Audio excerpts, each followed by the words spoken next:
Yo la verdad es que no sé cómo empezar. La presentación ha sido muy buena y si acaso pues voy a ir dando detalles, dando matices. Primero me voy a presentar, porque la verdad que yo creo que cada vez soy más rara, ¿no? Entonces, ¿sabes poco? Bueno, yo soy María José Lera, el nombre si lo conocéis. Yo soy profesora de la Universidad de Sevilla y, bueno, siempre he estado muy preocupada por el tema de Palestina y además por cuestiones personales. Cuestiones personales que, bueno, pues me llevaron a vivir la segunda intifada, por ejemplo. Pues mi marido en aquel momento trabajaba por una empresa israelí, con lo cual iba a Israel cada mes.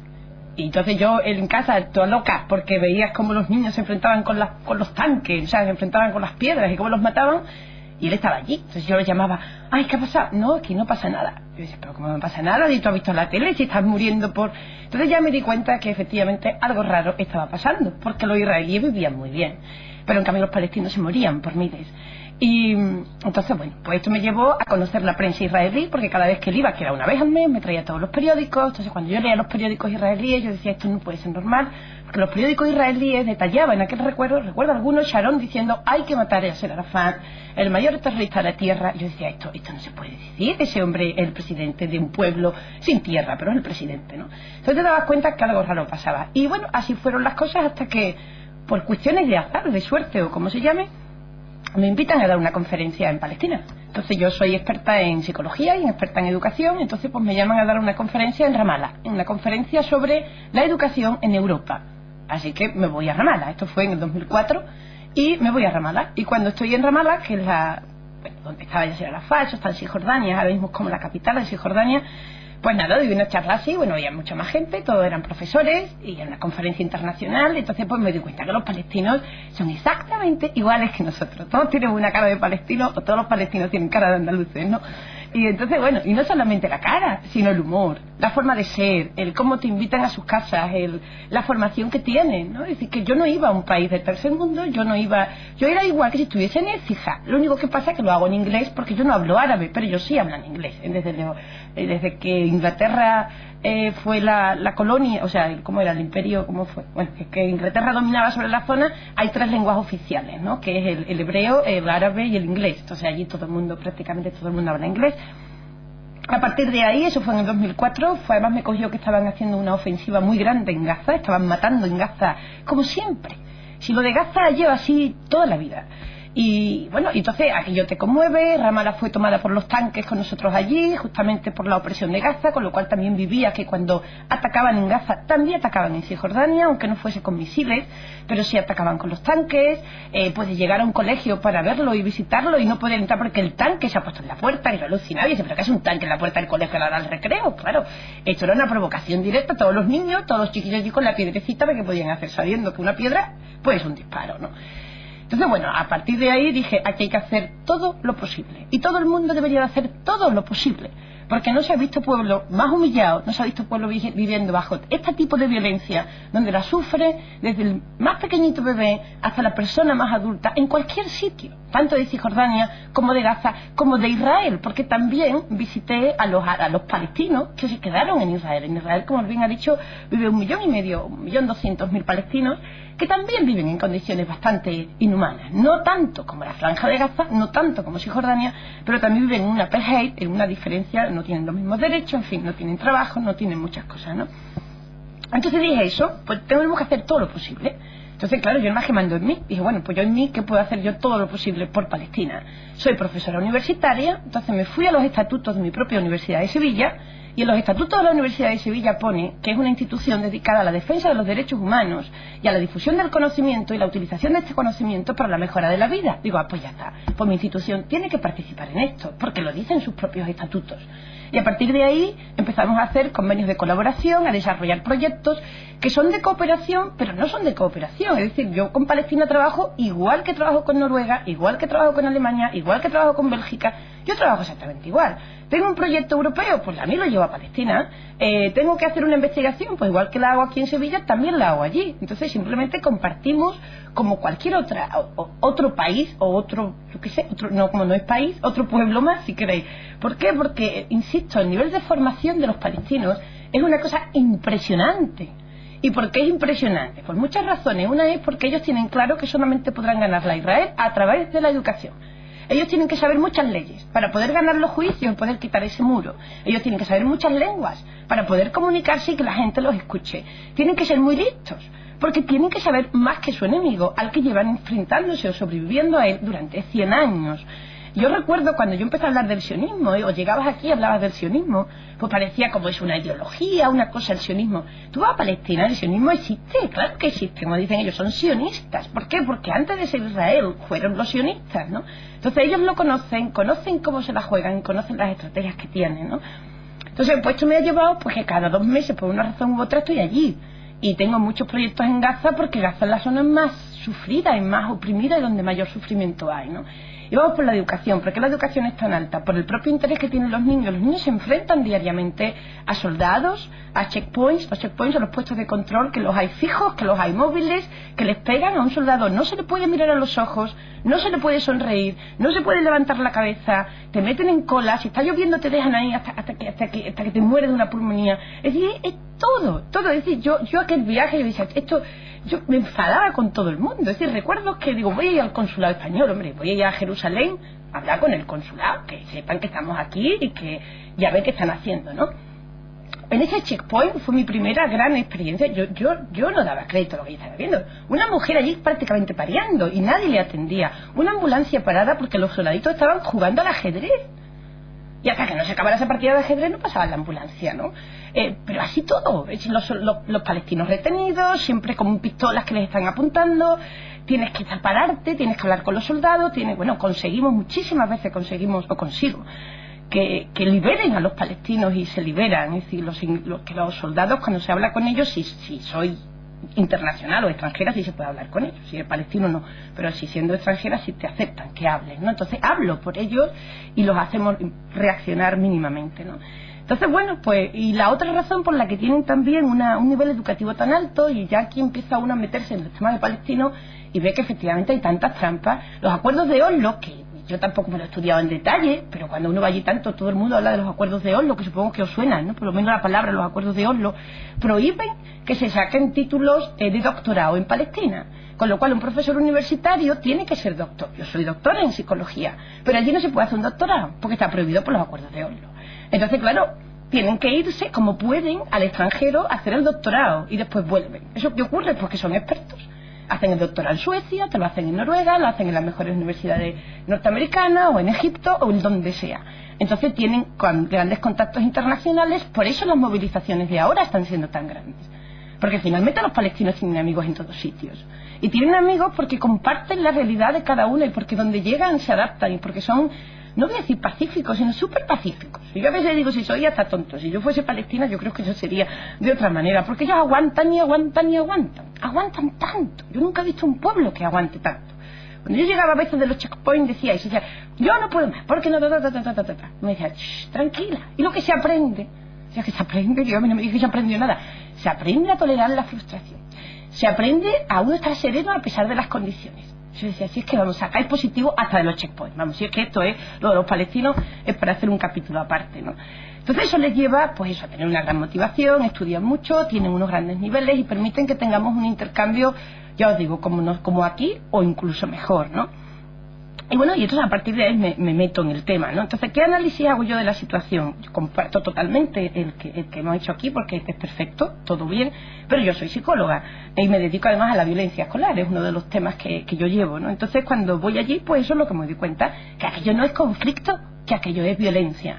¿Y por qué es violencia? Porque cuando estamos en un patio de recreo y hay niños que se pegan, que hay conflictos, ¿no?, entre ellos, la primera cosa que le tenemos que enseñar al profesorado es discriminar entre conflicto y violencia. Porque en un conflicto te encuentras dos niños que tienen un problema y están discutiendo. Puede que utilicen malas estrategias para la resolución de este conflicto y terminen a las malas, ¿no? E incluso hasta se peguen. Pero ves que no siempre gana el mismo ni siempre pierde el mismo, sino que hay un conflicto que se está resolviendo mal. Eso es distinto a cuando te encuentras un caso de violencia, que de violencia es no hay conflicto, sino que uno muy listo y que es el chulo de la clase, que tiene un grupito que lo apoya, coge al más vulnerable y se mete con él todos los días, a todas horas, y siempre. Hasta que ese niño pasa a ser conocido por el mote, empieza a estar muy inseguro, le va mal en el colegio, empieza con síntomas de que no quiere ir, una gran desmotivación, es decir, empieza la victimización. Que supongo que esto todos lo conocemos, ¿o no? no conocemos, siempre en el colegio hemos visto a alguien que ha estado discriminado y nadie ha hecho nada por esa persona. Pues esto es violencia. Entonces, eso no se resuelve diciendo, bueno, niño, ve y dile que lo perdona. Venga ya. ¿Qué conflicto tiene un agresor con una víctima? No hay conflicto. Es una utilización del más vulnerable por parte del más poderoso para hacer valer su posición de poder. Y lo único que hace es que se impone, y se impone, y se impone. Y la víctima cada vez estará peor, porque estará más insegura, irá peor en todo, tendrá menos amigos, no se querrá finalmente ni ella misma. Y de hecho los niños que son víctimas pues terminan diciendo que como yo pues no sirvo para nada, yo no tengo amigos, y es que como si lo malo lleva a lo malo. Y el agresor, al revés, el agresor termina siendo admirado. Y aquí ahora hablando del bullying escolar, las chicas, las niñas también tienen culpa de esto, porque muchas veces las niñas, a mí misma, ¿no? Pues te gusta el más chulo, el que tiene el chiste fácil, el que va dominando, ¿no? Entonces ese apoyo que hay por parte del resto de la clase, que sin darse cuenta está apoyando al agresor y está quitándole todo el apoyo a la persona que sufre, eso mantiene lo que se conoce en psicología como el triángulo dramático. Es un triángulo dramático que incluye al agresor con su grupo, porque un agresor solo no hace nada, un agresor con su grupo que lo apoya, una víctima vulnerable que es seleccionada por ser vulnerable. Una víctima fuerte no es seleccionada por un agresor no quiere lucha, un agresor quiere ganar de entrada. Y una serie de espectadores, o ausentes, o como queramos llamarlo, observadores, el resto de la clase, el resto del mundo, que sabe lo que está pasando, porque se pregunta y sabemos lo que está pasando, pero no se hace nada, se mira para otro lado, no que como conmigo no se ha metido y bueno, algo habrá hecho y vamos yéndonos para otro lado. Entonces esto mantiene la violencia. ¿Quién pierde en esto? Pues la víctima, que si pierde, pues los niños se nos ponen con depresiones, incluso puede haber casos de suicidios como conocemos. ¿Quién gana? Pues el agresor. Pero tampoco gana, porque los agresores lo que se vuelven son unos prepotentes, que después es imposible convivir con ellos, ¿no? Y realmente quien pierde son los espectadores. Realmente quien pierde en todo esto es la persona esta que mira hacia otro lado, ¿no? ¿Por qué perdemos? Perdemos porque si nos preguntaran, y lo hacemos en las clases, ¿tú crees que está bien lo que está pasando? ¿Qué es lo que dice todo el mundo? No, eso no está bien. ¿Y por qué no hace nada para evitarlo? Bueno, entonces eso se llama los mecanismos de desconexión moral o la doble moral. Aprendemos a vivir con una doble moral. Aprendemos a vivir, a saber lo que está bien y lo que está mal y a no hacer nada para evitarlo. Y además no nos remuerde la conciencia, porque siempre encontramos una excusa perfecta para no intervenir. No se ha metido conmigo, él se lo ha buscado, se lo ha merecido, algo habrá hecho, sí, ahora me meto yo para que me venga a mí.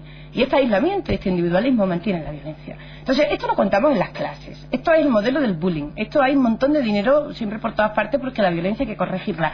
Esto es igual que el esquema del género. ¿Qué nos dice la tele? Cuando hay un agresor y una víctima, ¿qué hay que hacer? Hay que denunciar al agresor. Porque hay que denunciarlo, porque si lo denunciamos el agresor sigue haciéndose más grande. Bueno, vámonos al caso de Palestina.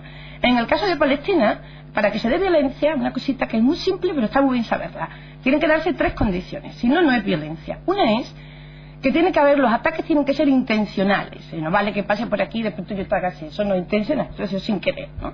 Tiene que ser repetitivo. ¿Por qué? Porque si yo un día ataco a alguien, esa persona no tiene por qué ser victimizada. La victimización es un proceso psicológico en el que uno empieza a creerse que es peor que todo y más inferior que nada, y efectivamente termina siéndolo. Para que ese proceso se dé y yo me crea que soy una víctima, me lo he tenido que hacer muchas veces. Entonces tiene que haber una intencionalidad, tiene que haber una repetición y tiene que haber un desequilibrio entre las partes, de tal manera que efectivamente es el más superior el que la ejerce sobre el más inferior. Cuando las 3 condiciones se dan, efectivamente no es lucha, efectivamente no es conflicto, efectivamente no es guerra, es violencia. Y la violencia hay que pararla, porque la violencia es intolerable y la tenemos que parar, porque es negativa para todos. El agresor porque se vuelve prepotente, nosotros porque nos volvemos, ¿qué sería? Hipócritas, ¿no? Porque decimos una cosa y hacemos otra, y las víctimas porque terminamos con ellas. Entonces, vámonos a Palestina. Para hacer los análisis del bullying, del acoso escolar, pues nosotros pasamos cuestionarios, hacemos estudios en el aula, observamos en los patios. Cuando uno va a Palestina no tiene que hacer nada de eso, nada más que estar 5 minutos allí y ya, lo ve. Uy, mira totalmente armado, son muchísimo poder, mira aquí el niño con una piedra o sin nada. Y además esto no ha pasado ahora nuevo, llevamos 100 años con esto. Y además totalmente intencional, porque no es que Israel se equivoque, es que lo hace intencionalmente para matar a palestinos. Con lo cual, de entrada, ya tenemos la primera mentira que nos han dicho siempre. El conflicto israelo-palestino, mire usted, esto no es un conflicto. Esto es un caso de violencia extrema y que se ve a simple vista. No hace falta ni siquiera hacer un estudio científico para hacerlo, para verlo. ¿Por qué nos mienten? Yo el otro día todo el mundo me pregunta, bueno, ¿y qué solución tiene el conflicto israelo-palestino? Pues mire usted, el conflicto israelo-palestino tiene una solución. ¿Por qué? Porque no es un conflicto. Si yo hago mal un diagnóstico, no puedo hacer bien una solución. Háblame usted, ¿tiene solución la violencia israelo-palestina? Pues claro que la tiene. Toda violencia tiene solución. Y todo conflicto también. Pero en este caso no es un conflicto. Entonces, si lo analizamos por el conflicto, nunca se va a poder resolver. Fijaros todas las soluciones que se le han dado a esto. ¿Cómo era? El pacto, los acuerdos de Madrid, los de París, los de Oslo, los de Anápolis, todos son mediación y negociación. Vamos a ver, en un caso de violencia no se puede ni negociar ni mediar. Que ponga al niño este que me está machacando todos los días a que hagan un pacto. ¿Un pacto de qué? Cuando yo me vaya, este grande le va a pegar al chico y todavía más. No se puede mediar en un caso de violencia. En un caso de violencia hay que denunciar al agresor. Y al grupo de espectadores el que tiene que decir no. Al agresor hay que decirle que no. Entonces hay que decirle que no al agresor y hay que apoyar a la víctima. ¿Hasta qué? Hasta que se encuentre una situación de equilibrio. Cuando tengamos una situación de equilibrio, entonces hablaremos de conflicto, entonces mediaremos, entonces negociaremos. Pero ahora, ¿qué va a negociar Palestina? Si habéis visto lo que le queda. Si yo creo que no le queda ni el 10% de su territorio. ¿Qué va a negociar? ¿Qué va a mediar? Es curioso porque estamos, tenemos que seguir, como sea tenemos que seguir. Estamos montando un máster en Palestina y con varios países europeos sobre counseling, que es cómo solucionar las cosas psicológicamente, si queréis, ¿no? Y yo les decía, bueno, tenemos que meter algo de mediación. Me decía, mediación no, esa palabra, bórrala. Es decir, tienen pánico a la palabra mediación. ¿Por qué? Porque los obligan a mediar. Pero, ¿qué voy a mediar yo aquí? Eso es como si ponemos a un hombre que está casi matando a su mujer. Y ahora lo sentamos uno a uno, venga, hace las paces, ya la tenéis que mediar. ¿Pero qué voy a mediar yo aquí? Primero habrá que denunciar. Y primero habrá que poner las cartas sobre la mesa. Y alguien tendrá que decirle al agresor que no y quitarle poder. Y me tendrá que dar poder a mí para que yo pueda hablar y tenga más o menos el mismo estatus. Entonces hablaremos de conflicto. Entonces lo primero que nos dicen es que es un conflicto falso. Lo segundo que nos dicen es, esto es muy complejo, ¿eh? Esto es tan liante, esto nadie lo puede entender. Pues mire, yo se lo explico a mis hijos desde que tienen 3 años y lo entienden perfectamente. Así que tan complicado no puede ser. Claro, porque es complicado, porque son las estrategias que utilizan los agresores. Cuando uno le pregunta a un niño que agrede a otro, ¿pero tú qué estás haciendo? El niño no te dice, estoy cometiendo una violencia contra este que es vulnerable. Claro que no. ¿Qué te dice? Es una broma. Ha sido sin querer. Eso no es nada. Es que se está pasando, es que se queja por todo. Claro, mienten. Pues claro que mienten. Claro que mienten. Lo primero que hace un agresor es mentir. Porque si no, no sería agresor. Entonces, primero nos miente con el nombre. Segundo, bueno, ¿y por qué se da esto? Cuando le preguntas a un agresor en el colegio, que te dirá, es que tú no te enteras de nada. No, es que este niño tiene un pasado, mira, es que tú no sabes. Fuera de aquí, no analices mucho, porque entonces vas a descubrir lo que está pasando. Porque igual, te metes, no, esto es complejo, esto es complejísimo. Y ya te sacan nombres de todo tipo, generales, fechas. Y es verdad, ¿eh? Y llega un momento hasta que te lías.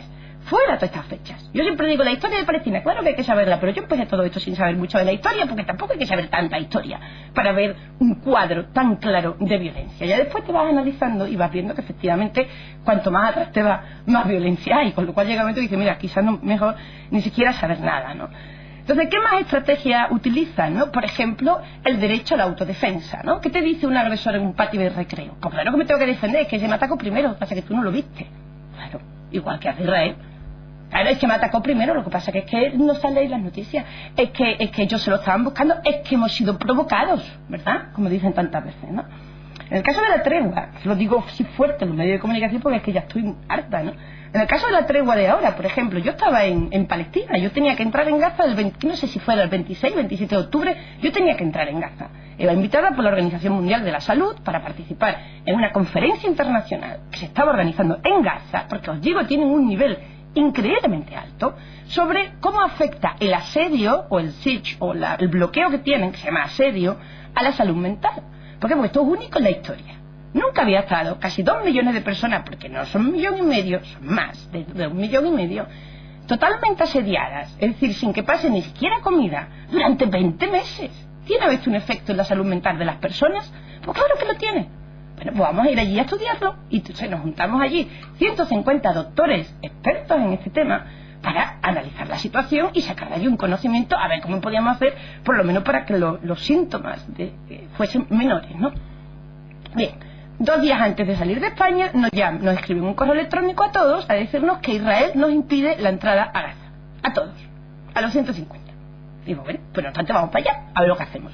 Fuimos hacia allá y llegamos hasta Erez, que es la puerta a esa gran prisión. Y es una pena que no pueda enseñaros algún vídeo, pues yo tengo, claro, tengo vídeos, tengo fotos, tengo de todo. Es una gran prisión, pero gran prisión, es decir, Erez es, ¿cómo diría yo? Vosotros, una cárcel, pero una cárcel enorme, es decir, todos son puertas que se abren, que se cierran, que no ves nada, con camaritas que te abren una, que te abren otra, tienes que pasar no sé por cuántos controles, pero entonces sin ver a nadie. Porque una de las otras cosas que están haciendo los israelíes desde hace tiempo ya es impidiendo el contacto físico entre israelíes y palestinos.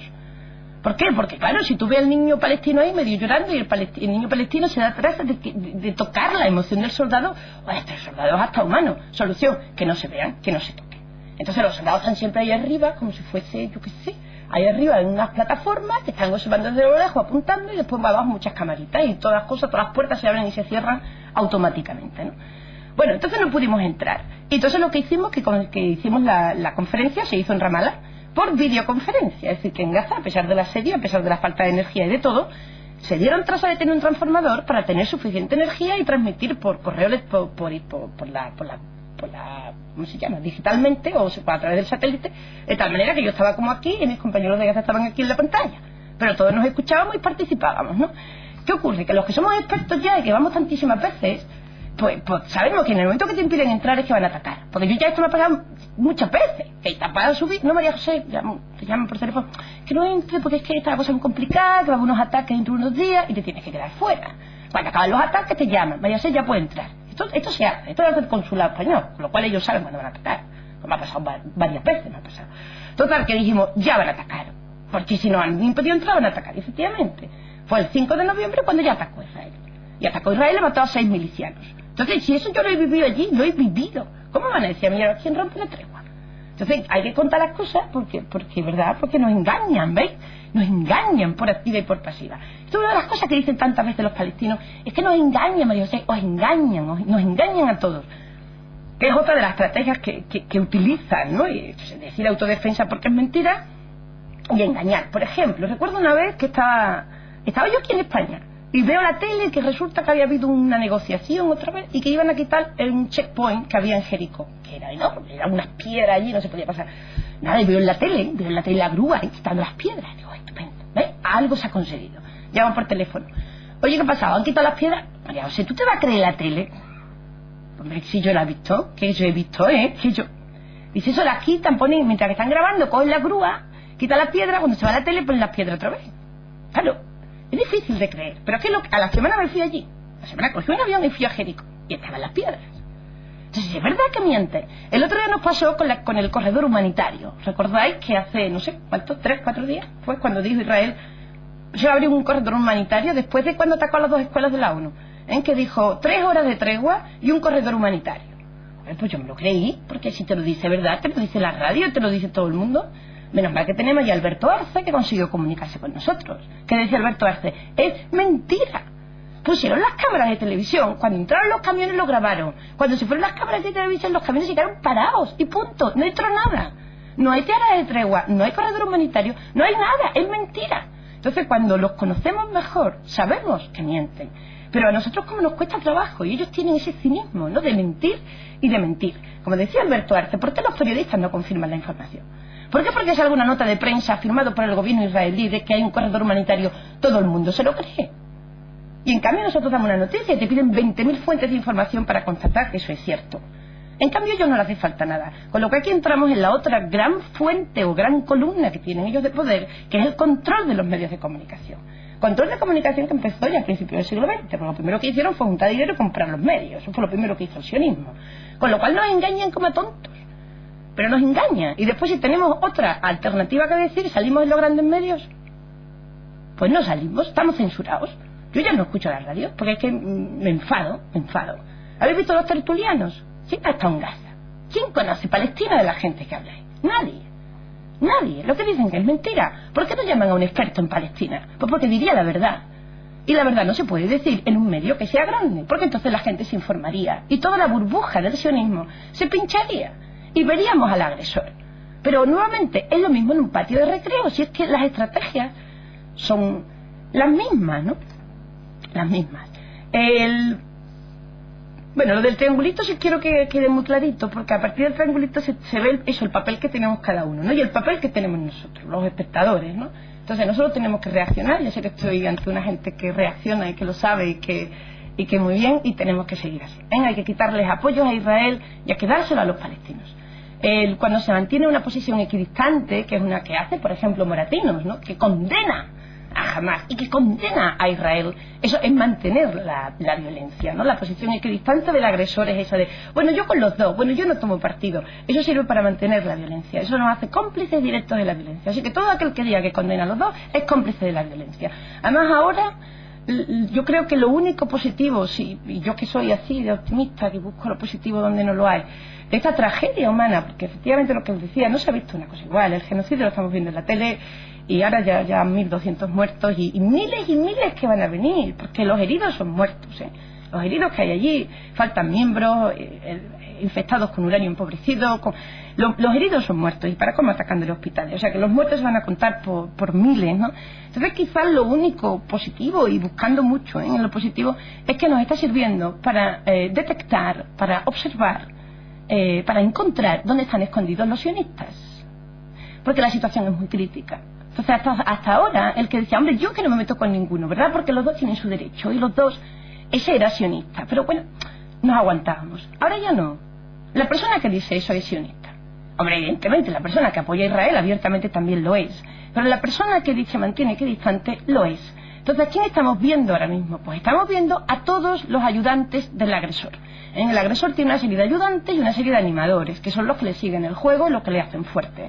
Él los ha mencionado, que efectivamente Estados Unidos es su gran ayudante, o yo ya no sé dónde termina Israel y dónde empieza Estados Unidos, y al revés. No lo sé, porque la administración estadounidense, por lo menos la de Bush y las anteriores también, todas han sido llevadas por sionistas, y la de Obama también. Obama, cuando ha designado a la gente de su administración, su mano derecha es Emmanuel Ralph, que es un gran israelí, porque eso es una cosa que apunta muy bien James Petras. Ya aconsejo, vosotros que sois aquí, que estáis dispuestos a saber más, James Petras es el más experto en sionismo que tenemos ahora mismo en el mundo, y escribe muchísimas cosas en español, ¿eh? Entonces os aconsejo que lo leáis.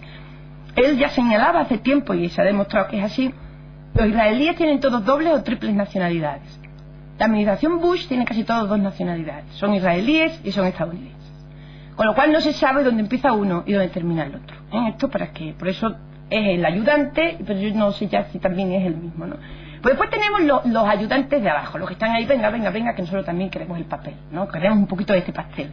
Estos son Reino Unido, que siempre lo ha estado, Francia, que siempre lo ha estado, Alemania, y además, yo no sé por qué, Holanda y Dinamarca, que están ahí empeñados, y ahora la República Checa, están empeñados además en que hay que apoyar a Israel, ¿no? Entonces esta gente nos causa muchos problemas, porque están infiltrados en todas las comisiones. Están en la Asamblea, en el Consejo de Derechos Humanos de la ONU, ¿cómo se llama? El Consejo de Seguridad de la ONU, y en todas partes. Fijaros, cada vez que hablan de tregua, siempre tienen que estar ellos. Siempre tienen que estar ellos. Inglaterra, Francia, además con la orden que tengan de Alemania, ¿no? Entonces a mí esto me duele mucho, porque si somos colaboradores o somos cómplices de Reino Unido y de Francia, somos sionistas. Y ahora a mí me ha dolido muchísimo que Moratinos vaya ahora a Egipto justamente a defender el plan francés. ¿Y qué se te ha perdido a ti con Francia? Si Francia sabemos que es un plan sionista que solamente beneficia a Israel, no beneficia a los palestinos, porque de entrada no plantean que es violencia, plantean que es conflicto, ¿no? Eso en cuanto así al papel de los ayudantes, que son esos. Y ahora están los ayudantes árabes, que dentro de los países árabes también están los infiltrados, que son Arabia Saudí y Egipto, esos dos cabecillas. No, Jordania parece que está separando. Jordania ha roto relaciones comerciales con Israel, y Qatar la ha roto esta tarde también, y Mauritania, con lo cual parece que también en los países árabes se están poniendo las cosas más serias, ¿no? Pero tenemos ahí a Arabia Saudí y a Egipto, que apoyan a Estados Unidos y a Israel por encima de todo, ¿eh? Y eso está ahí y hay que saberlo. Y la propia autoridad palestina, que la autoridad palestina es para echarle de comer aparte, ¿eh? La autoridad palestina, que no sabemos ni qué autoridad tiene, ni a qué palestino representa, porque vas allá a Palestina y no hay nadie que pueda defender ahora mismo a Abu Mazen o Mahmoud Abbas. Esta persona se ha vendido al sionismo, está negociando con Israel hasta hace poco, mientras que mataban a los de Gaza, porque los de Gaza estamos viendo ahora el capítulo final. Yo estoy muy enfadada por eso, ¿no? Porque los 20 meses que lleva Gaza de asedio, yo estaba allí con 2 horas de luz al día. ¿Cómo se puede vivir con 2 horas de luz al día? Yo puedo, porque yo voy sola. Pero si tuviese 10 hijos, ¿cómo lo hago? ¿Cómo lavo? ¿Cómo cocino? ¿Cómo caliento? ¿Cómo lo hago? Y allí la media de hijos por familia son 9 o 10 hijos. Entonces la situación es patética. Como dicen ellos, nos matan de hambre, nos matan por falta de medicina, nos matan de todas maneras. Y eso no ha sido denunciado por nadie. Por nadie. Y yo ayer le escribí una carta abierta, yo me voy a lanzar hoy con los medios, yo ayer le escribí una carta abierta al embajador de Palestina aquí en España, diciéndole, mira, me encontré con él, porque es verdad, cenamos juntos en Madrid el 20 de diciembre, creo que fue. Y habló del pueblo palestino, y no tuvo ni una palabra para Gaza, ni una. Y Gaza, el 20 de diciembre, estaba muy mal, ¿eh? De hecho, desde el 25 de noviembre, el Richard Falk, que es el redactor de Naciones Unidas, dijo ya, Gaza no está en crisis humanitaria. No, el 25 de noviembre está en catástrofe humanitaria. En catástrofe humanitaria el 25 de noviembre. El 20 de diciembre, sus propios compañeros palestinos aquí en España no tienen ni siquiera una palabra para Gaza. Y ahora, pues ya os digo, habrá que inventarse una palabra nueva, porque si el 25 de noviembre era catástrofe y ahora le caen, yo he calculado ya, miles y miles de bombas, algunas hasta 1 tonelada, y sin acceso a nada, pues imaginaros cómo está la situación de Gaza, ¿no? Entonces, esto ha contribuido mucho en la pugna que hay, la lucha interna que hay entre la autoridad palestina y Hamás. ¿Por qué? Porque Hamás cuenta con el apoyo del pueblo y no se puede decir. Esto no se puede decir. En Cisjordania no se puede mencionar la palabra Hamás. En Cisjordania no se puede llevar una bandera de Hamás. En Cisjordania no puede haber las manifestaciones que están haciendo ahora por Gaza, tienen que ser en silencio. No pueden ni cantar. No pueden ni cantar. Los meten en la cárcel, los están torturando. Ya no saben qué hacer porque a ellos les duele su gente de Gaza. El mandato de Abu Mazen terminó el 9 de enero. Ya no es ni el presidente.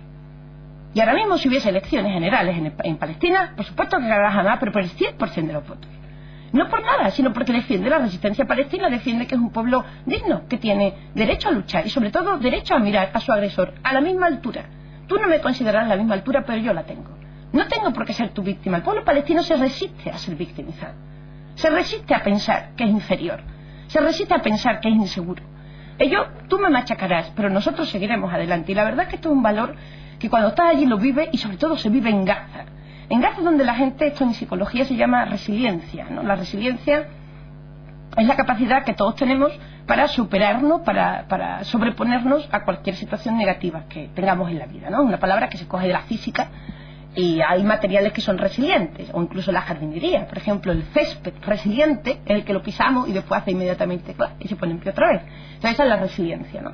Y en Gaza lo son en general los palestinos, pero especialmente en Gaza, ¿eh? Porque la opresión ha sido mucha y ellos son fuertes, y por eso Egipto, por eso Mubarak no los quiere. Porque si ahora mismo esto supusiera una cierta victoria para Hamás, a pesar de los miles y los miles de muertos, Egipto ya no podría seguir como está, porque su propio pueblo se le levanta, porque Egipto también es una dictadura. Por eso es tan problemático Palestina, porque no solamente están oprimidos, humillados, sino que además son valientes y luchan y se defienden. Y eso no lo quieren los países árabes dictadores, claro que no los quieren. Jordania, como he dicho, acaba de romper relaciones diplomáticas con Israel, pero en Jordania el 80% de los jordanos son palestinos y no tienen derecho a voto. Pues claro que tienen miedo al gobierno jordano de los palestinos. En el momento que los palestinos se levanten, a ver quién gobierna Jordania. Y están todos. ¿Por qué? Porque hay muchos palestinos por todas partes y los palestinos son listos y se rebelan. Eso es la intifada. Que todo el mundo se queda aquí con la intifada cuando yo digo intifada. Cuando yo llegué allí lo primero que pregunté es eso, ¿qué significa intifada? Pero claro, aquí las cosas nos llegan, yo ya lo sé que nos llegan mal por los medios, ¿no? Me decían, intifada es moverte. Cuando alguien está oprimiendo mucho, que tú, no que lo quites así, sino por lo menos te quejes un poquito. Es decir, tirar la piedra al tanque. Me decía, ir a comprar el pan es intifada. Porque claro, como tenemos tanque en la puerta, pues bueno, vamos a comprar el pan. Y al colegio es intifada. Porque cuando te han cercado a la universidad, cuando no te dejan acceder a los centros y tú te pones a dar la clase en la mitad de la calle, rodeado de soldados, eso es intifada. Entonces intifada es resistir. Y resistir quejándote, diciendo, pues no, tenemos derecho, ¿no? Entonces así es el pueblo palestino. Y os insisto, y en Gaza todavía más. Es un pueblo alegre, divertido, con un sentido del humor. Yo hasta la semana pasada, ya desde el jueves no me cogen el teléfono en Gaza, pero hasta el jueves llamaba y eran ellos los que me daban ánimo a mí, que yo me sentía hasta más culpable todavía, claro. Yo decía, pero si yo tengo energía y yo estoy calentita en mi casa y tengo de todo, ¿no?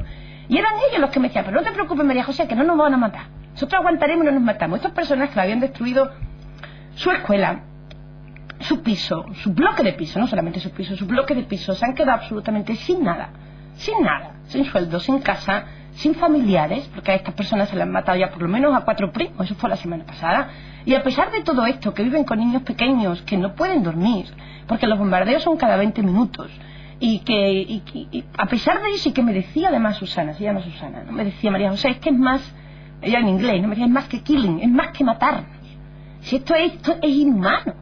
Porque no solamente es que nos matan, sino es cómo nos matan. Me estaba contando cómo estaba viendo caer las bombas de fósforo blanco, que en la semana pasada todavía no se había constatado que era cierto. Me dice, ¿cómo que no es cierto? La estoy viendo ahora mismo caer por la ventana. ¿Cómo no va a ser cierto? Estoy viendo cómo las cosas se derriten cuando cae el fósforo blanco, ¿no? Entonces, los que vamos mucho y conocemos a los palestinos, sabemos que los sionistas mienten, y que mienten muchísimo. Entonces, cada vez que hablen, lo primero que hay que decir, no, esto no es verdad. Mienten y enredan con el vocabulario, lo enredan todo. Y gracias a que tienen ese grupo de ahí de ayudantes dentro del agresor, pues consiguen ser tan poderosos y todos nos lo creemos. Pero por otra parte no es verdad que nos lo creamos. Os voy a contar una cosita más y ya después y ya me preguntáis lo que queráis. Vamos, veis, yo hablo mucho. Ahora la última vez que estuve para la conferencia internacional, yo tenía que hacer allí también una presentación, ¿no? Y ha sido interesante. Cogimos en la Universidad de Sevilla 500 estudiantes, totalmente al azar, y ninguno mío, porque los míos están contaminados, que ya les he hablado mucho de Palestina, que no eran míos, no eran de psicología, sino que eran de todas partes, ¿no? Hombre, para que sea válido, para saber qué piensa un estudiante normal de la Universidad de Sevilla. De cuarto, eran todos, de tercero y cuarto creo que eran todos, ¿no? Y entonces pasamos un cuestionario sobre Palestina, pero basado en el esquema que os he dicho de la violencia, ¿no? Entonces había que comprobar si se daban los 3 criterios. Entonces se le preguntaba a los estudiantes, señala con cruz, y se daba un cuestionario, ¿quién tiene? Y teníamos F-16, aviones, helicópteros, tanques, piedras, los cohetes Qassam, todas las armas que conocemos, ¿no? Hasta ahora, ¿no? Los helicópteros Apache, ¿quién los tiene? ¿Israel o Palestina? Y tú tenías que marcar con cruces, claro. Si hay una gran diferencia, podemos decir que hay desequilibrio. Esto basándonos solamente en una cosa muy objetiva, que es el número de armas que tiene.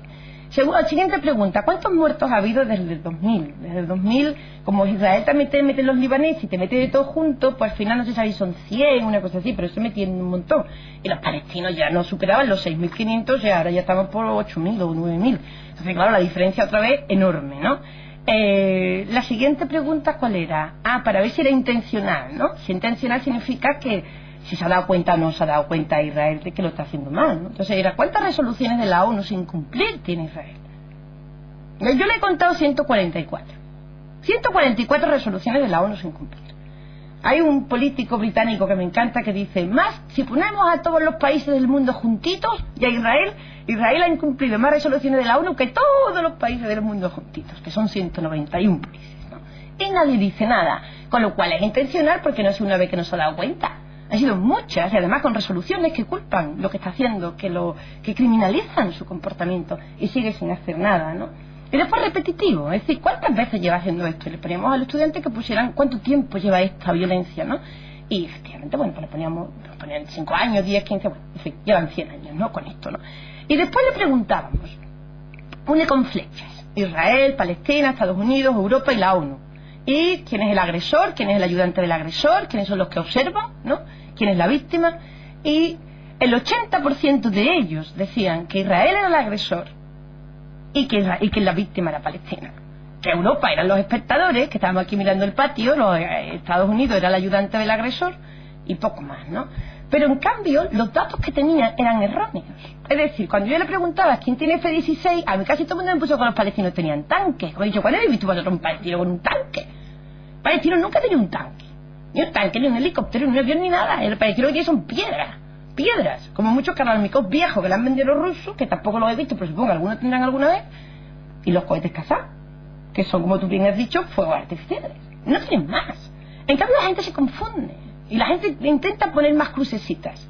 Entonces se equivocaban con eso, se equivocaban con la duración del conflicto, se equivocaban con las resoluciones de la ONU.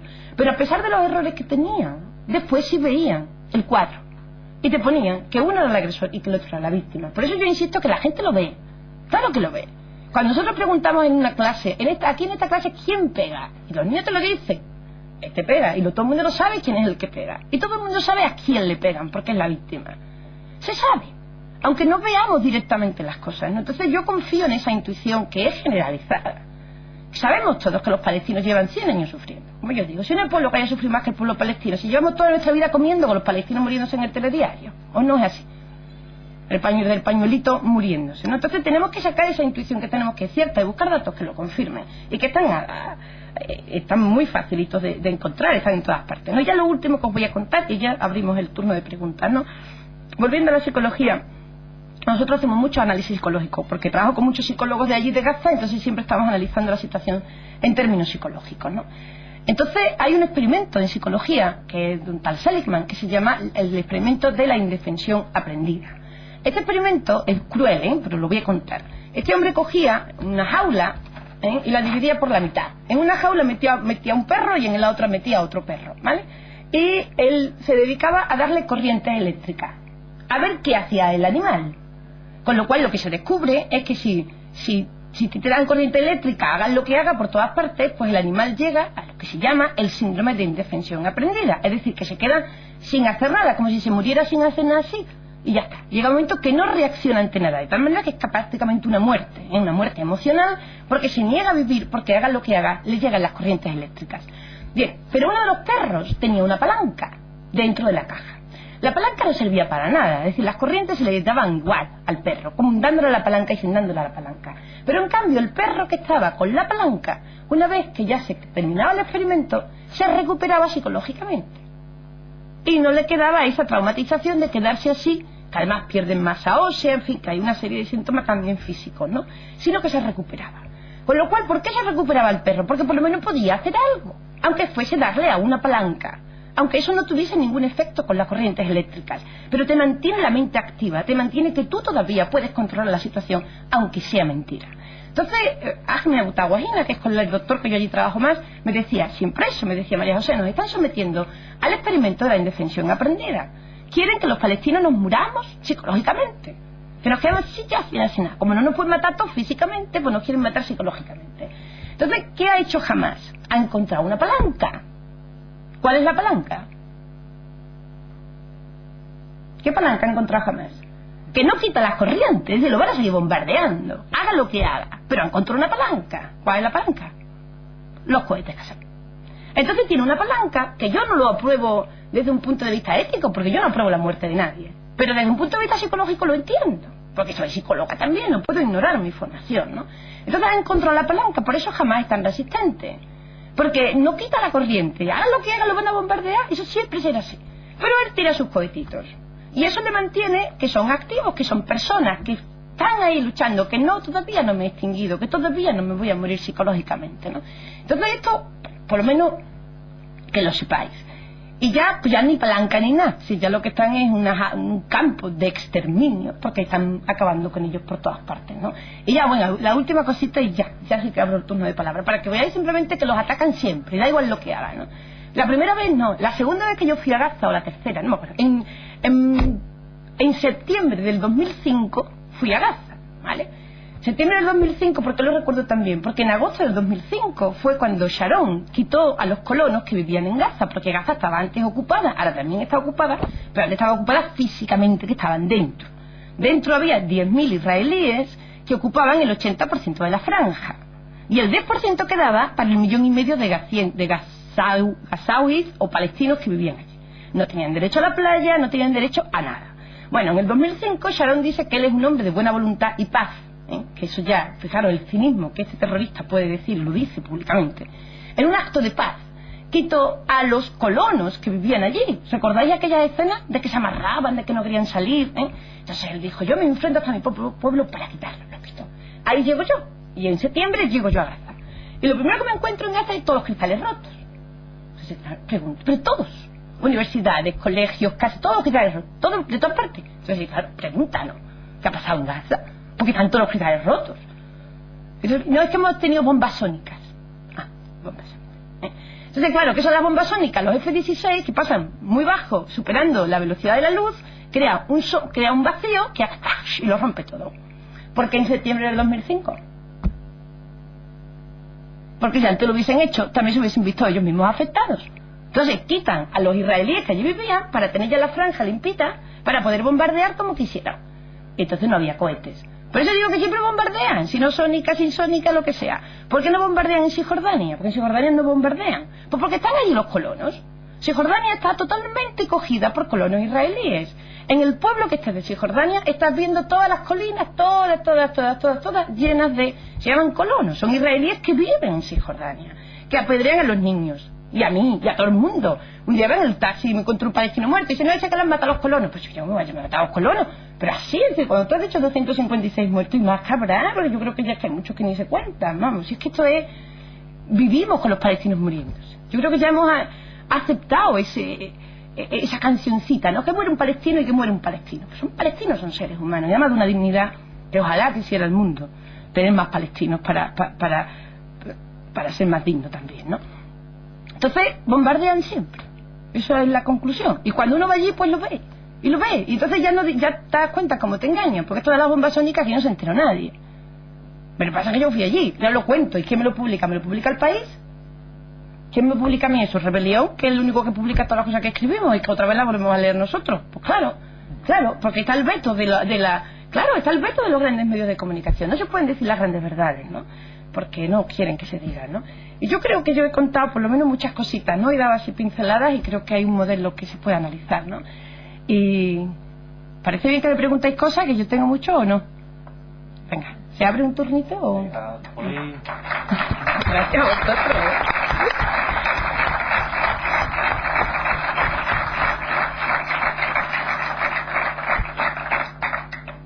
Yo te voy a contar lo que yo pienso, ¿vale? Que me va a decir tú, como aquí estamos entre nosotros, se puede contar, ¿vale? Entonces, lo que yo pienso, me está preguntando, para que salga también, se recoja la pregunta, ¿qué solución tendría esto, no? Entonces, bueno, la única solución que hay es Palestina, tiene que ser para los palestinos. Y se acabó. ¿Por qué tiene que ser Palestina para los palestinos? ¿Y por qué el conflicto o la violencia con Gaza es tan extrema? Porque en Gaza, está Gaza City, que es la ciudad de Gaza City, que es la ciudad que lleva allí existiendo miles y miles y miles de años, probablemente de las ciudades más antiguas que nunca han existido en la historia humana, y 8 campos de refugiados. Y como yo digo, no porque el patrón de Gaza se llame campo de refugiados, no, es que son refugiados que vienen del 48, que vivían en lo que es ahora Jaffa, lo que era Ashkelon, lo que es Beersheba, es decir, lo que es ahora mismo Israel. Estas personas siguen con sus llaves guardadas y preguntándote cuándo van a volver a su tierra, porque ahora viven en un campo de refugiados, con tejados además, totalmente bombardeados, donde no tienen tierra, donde no tienen olivos, donde no tienen casa, donde no tienen nada, cuando antes tenían sus grandes extensiones y tenían sus medios para vivir. Entonces, ¿por qué tiene que renunciar 1 millón de ciudadanos que viven en la franja de Gaza a volver a su tierra, de donde fueron expulsados y masacrados? Ahora mismo estamos viendo un holocausto o un genocidio por la tele, pero a Israel se le han contado ya 66 masacres. 66. Lo que pasa es que Al Jazeera no las ha televisado, pero son 66. No digamos los altos del Golán, no digamos donde nos pongamos a contar miles y miles de muertos que nos salen. Entonces, lo que hubo en el 48, que fue la Nakba, cómo salieron de allí, la cantidad de gente que murió, la cantidad de aldeas que arrasaron, ¿por qué ellos no pueden volver? Entonces, esto es así. Palestina para los palestinos. Entonces, la única solución posible es la única sensata y normal, que es un único Estado, con igualdad de derechos para todo el mundo. Y punto. Y que este hombre pueda volver a Ashkelon o pueda volver a Beersheba. Y además los palestinos siempre dicen, si cabemos todos. Si nosotros no queremos ni todo lo que teníamos, con que nos den un ladito ya está. Pero queremos ir a Haifa, queremos ir a Jaffa, queremos utilizar nuestra tierra porque nuestra tierra es nuestra. Entonces todo aquel que diga la solución de los 2 estados es viable, también eso es sionismo. ¿Por qué? Porque los 2 estados, el que diga eso, primero eso es imposible y mentira, y después estamos quitando y borrando, pero así de pronto, el derecho inalienable, indiscutible y humano del derecho al retorno de los refugiados. Porque tenemos los refugiados de Gaza, tenemos los refugiados del Líbano, tenemos los refugiados de Siria, tenemos los refugiados de Jordania, tenemos los refugiados del mundo, que creo que ya son 5 millones de refugiados los que hay por ahí. ¿Por qué estas personas no pueden volver a su tierra? Fijaros que esta solución nadie la plantea, nadie. Y si la plantea te dice, uy María José, ¿qué cosas dice? ¿Cómo que qué cosas digo? Es que eso es echar a los israelíes. Yo no digo echar a nadie, yo digo que aquí cabe todo el mundo. ¿Por qué no quiere escuchar esto el israelí? Porque el israelí no puede soportar que digamos que son iguales, una persona, un voto. Yo el otro día cuando estaba en Eres allí, que quería entrar, me vino un argentino, señora, entonces ¿usted qué piensa? ¿Cuál es la solución? Digo, la solución está clarísima, es un único Estado. ¿Un único Estado? Digo, hombre, claro, era israelí. ¿Y van a votar como nosotros? No, claro que van a votar como ustedes. Sí, vamos, eso nunca. Pues fijaros la mentalidad que tiene el israelí. ¿Qué ocurre? Que hay una guerra demográfica. En el momento que sea un único Estado, ya los palestinos han ganado. Porque hay israelíes, creo que hay 4 o 5 millones, no hay más. Creo que son 4, porque ellos siempre se ponen más números. Y además no viven allí, viven en Nueva York, que viven en muchos sitios y van y vienen. Entonces, pongamos que hay 4 o 5 millones de israelíes y palestinos allá. Bueno, 2 millones en un sitio, 2 millones en otro y el 1,5 millones que hay dentro. Ya hay más de 6 millones. Entonces, pues claro, ganarían los palestinos. ¿Eso qué significaría? Pues que sería un gobierno conjunto y habrían partidos de todos los colores y ya está. Y el que no pueda vivir así, pues que no viva. ¿Significaría esto el fin del Estado de Israel? Pues claro que significaría el fin del Estado de Israel. Entendiendo el Estado de Israel como un Estado exclusivamente para judíos. Pues sí que terminará siendo un Estado exclusivamente para judíos. O sea, un Estado para todos los ciudadanos que allí quisieran vivir. Entonces, yo cada vez que escucho la solución de los 2 estados, digo, aquí hay más sionismo. ¿Por qué? Porque una vez que consigan la solución de los 2 estados, que no la van a conseguir, seguirán atacando. Seguirán atacando y al final a Palestina le quedará no el 10%, sino el 5%. Y después menos, hasta que ya los terminen echando a todos. Entonces creo que esa es la peor solución que hay, porque ellos siempre se lo plantean todo en fases, ¿no?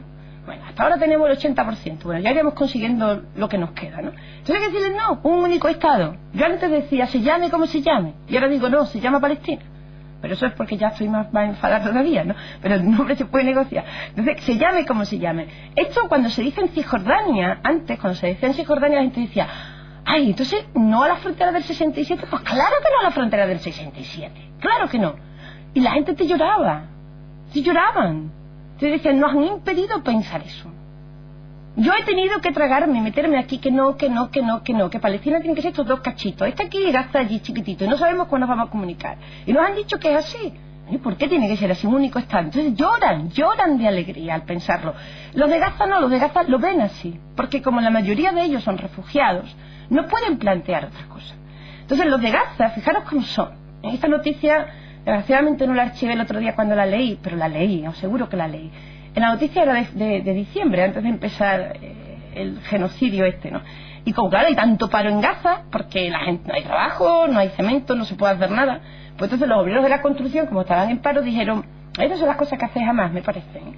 Empezaron a hacer cursos de hebreo, porque ya que no podían trabajar, y por lo menos vamos a estudiar hebreo, y así cuando ya vivamos todos juntos, pues nos podemos comunicar mejor, porque también sabemos hebreo, ¿no? Esto hacen los palestinos. Hebreo es el idioma que hablan los israelíes, ¿no? O sea que además los pobres, después que están machacados, pues están deseando de ya poder llegar a su tierra. Entonces odian los palestinos a los israelíes, que no los odian. Odian a los soldados. Más que odio no, es miedo al soldado. Los soldados entran en las casas a cualquier hora, dan palizas a los padres delante de los hijos para que los hijos piensen que la única autoridad es el ejército. Llegan a tu casa, te quitan las camas, el aceite te lo vuelcan encima de los colchones, se van. Es decir, todo te roban. Todo lo que puedan hacer, pero a todo el mundo, ¿eh? Si tengo ahí una alumna ahora mismo dando clase en Belén, en su casa entraron los soldados el año pasado. Y yo cada vez que duermo allí digo, entrarán, pero entra que te rompen la puerta. Y te patean la casa entera y después se van. Si no eres palestino, se van. Si eres palestino, se quedan. Y te fastidian todavía más, ¿no? Entonces, al soldado, más que odio, es miedo. Claro que es miedo. Si disparan, si es que disparan, ¿no? Pero no hay un odio. No hay un odio. Y de Israel hacia Palestina sí hay más odio, pero tampoco porque los israelíes odien, sino porque han sido muy educados para poder matar a palestinos. Entonces tienen que verlos como seres que no son ni humanos, ¿no? Sí, es así. O sea, me dice que en Israel, y es cierto, en Israel todo hombre y toda mujer a partir de cuando cumple 18 años tienen que pasar 3 años de su vida, creo que 3 si eres hombre, 2 si eres mujer, en el servicio militar, y después cada año tiene que estar 2 meses, hasta que cumple los 55 años. Todos tienen un UCI en su casa, el UCI es el arma que tienen los soldados. Ellos dicen que no están cargadas, pero yo no me lo creo, y después las llevan siempre. Por ejemplo, una noche estaba en Jerusalén y te encuentras a la gente de botellona, pero botellona como las de aquí, hasta aquí de todo, con el UCI, colgado. Es que está de moda, ¿no? Dices, pero ¿por qué lo lleva puesto, no? Un sábado a las 12 de la noche, ¿no? Es que está muy guay. Y te lo encuentras todos armados en la calle, ¿no? Entonces, de hecho, el otro día escribió un psiquiatra, también muy amigo mío de Gaza, que decía eso, ¿no? Decía, el mayor problema es... el mayor problema de Israel es para los propios israelíes, ¿no? Porque se están convirtiendo en un monstruo de sí mismos, ¿no? Y así es, fijaros lo que está cayendo en Gaza, que a todos nos tienen el alma rota, ¿no? Y ellos apoyan fervorosamente a su gobierno, y está subiendo la intencionalidad de voto. O sea, y además eso es así, eso es otra estadística que hay, ¿no? Cuantos más palestinos maten, mejor será el presidente, que es el candidato que mata más palestinos será presidente del gobierno, ¿no? Y la gente le gusta. porque dicen que así es mejor, con eso los palestinos aprenden y no tiran ni los cohetitos, que se enteren de lo que les queda. Los palestinos no son humanos para los israelíes, quizás este punto lo tendría que aclarar, ¿no? Esto suena raro, y yo eso la primera vez que me lo dijeron, yo también dije no. Pero es verdad, no son humanos para los palestinos, para los israelíes. Son educados que los palestinos son animales, pero literalmente, ¿eh?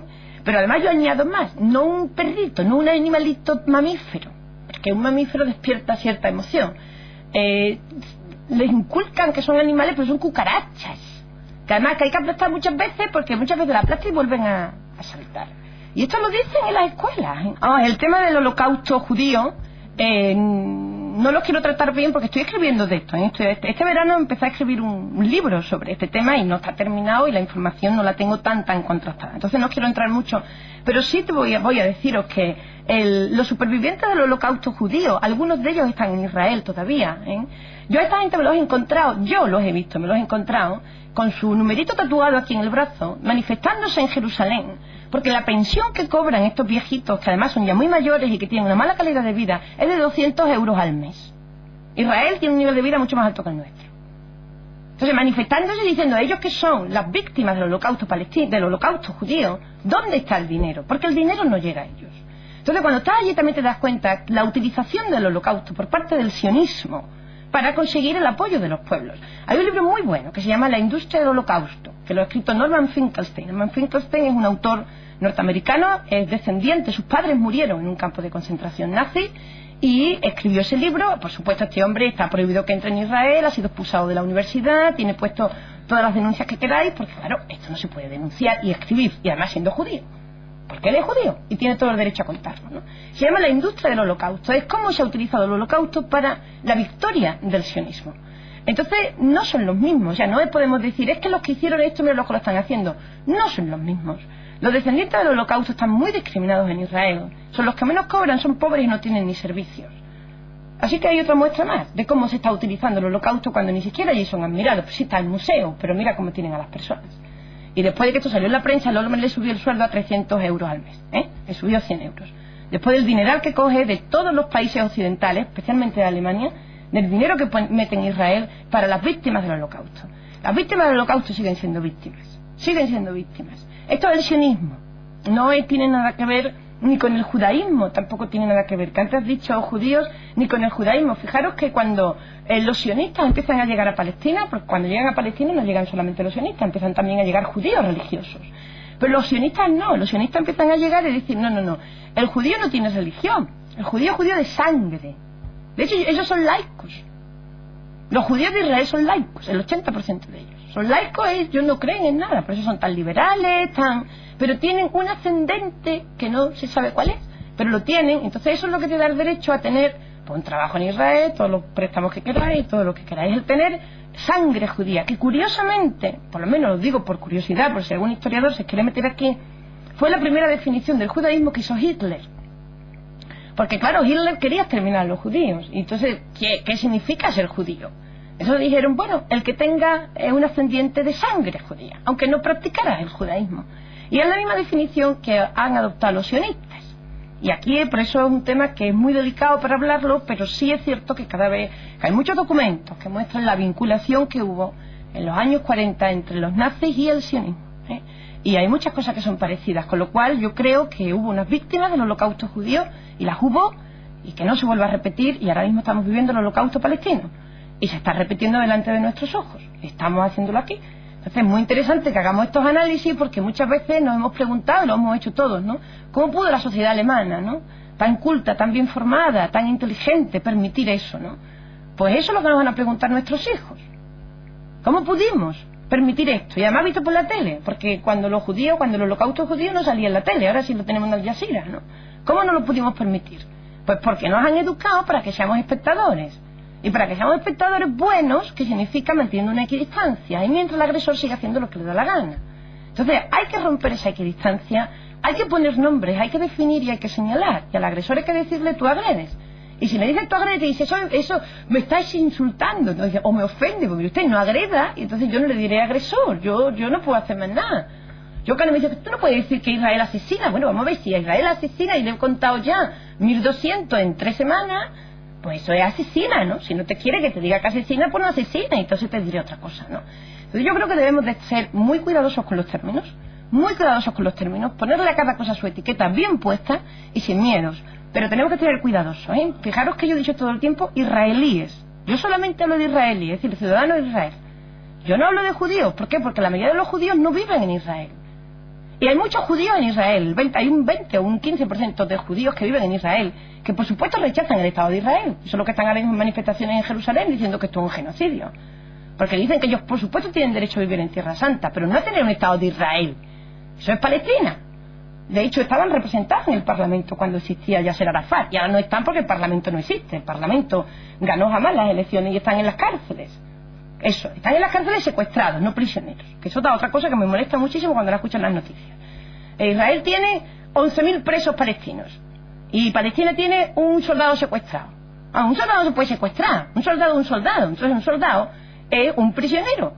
Y un civil no puede ser un prisionero. Un civil es un secuestrado. Y entonces otra vez nos cambian los términos. Entonces ahora mismo tenemos 11.000 secuestrados en las cárceles israelíes, que son Guantánamos, expuestos a torturas, en cárceles donde no se pueden ni agachar ni tender, en cárceles que son de 1 metro por 1 metro, que les rompen los cuerpos porque no pueden hacer nada, con 5 minutos de salida afuera. Es que es... Y además esto con cualquier palestino que habléis. Oye, tú tienes algo y todo el mundo te cuenta una tragedia, una muerte, prisiones, torturas, los huesos rotos. ¿Cómo aprendieron a romperles los huesos sin que se notase por fuera en la primera y la segunda intifada? Si es que vais allí y es una tras otra, una tras otra, una tras otra. Y a pesar de eso, con el sentido del humor, si es que es una cosa impresionante el pueblo palestino. Muy impresionante cómo consiguen reírse y se ríen, ¿eh? Hasta de su propia sombra, hasta de su propia pena se ríen, ¿no? O sea, del muro se ríen, ¿no? Pero sí, entonces hablemos bien. Entonces no son israelitas, ni son hebreos, ni son judíos, son israelíes, porque son ciudadanos de Israel. Los israelitas, los hebreos, son los descendientes del rey David. ¿De hace cuánto? Del 2000 antes de Cristo, del 1000 antes de Cristo. Entonces yo no sé si David existió, no lo sé, ni hay muchas pruebas de eso. Y segundo, creo que 3000 años después de decir que una persona tiene sangre del rey David, creo que se está pasando, ¿eh? Entonces yo no los considero israelitas, son israelíes. Entonces cuidado, ¿por qué? Porque si decimos israelitas, decimos hebreos y decimos judíos, pues entonces además ponen ellos en marcha todo su sistema que tienen del antisemitismo, que es que no podemos meter con su religión. Entonces yo no me meto con la religión, yo me meto con el ciudadano de Israel que hace el servicio militar, como bien has dicho, que cumple con el servicio militar, que generalmente es para matar palestinos y que además queda siempre armado. Ahora, también es cierto que está habiendo cada vez un movimiento más fuerte en Israel de que no quieren hacer el servicio militar. Y de hecho hay un dato que leí hace ya 6 meses, lo que pasa es que no ha salido más publicado, pues estas noticias Israel las quita del medio, que el 45% de las mujeres se negaban a hacer el servicio militar.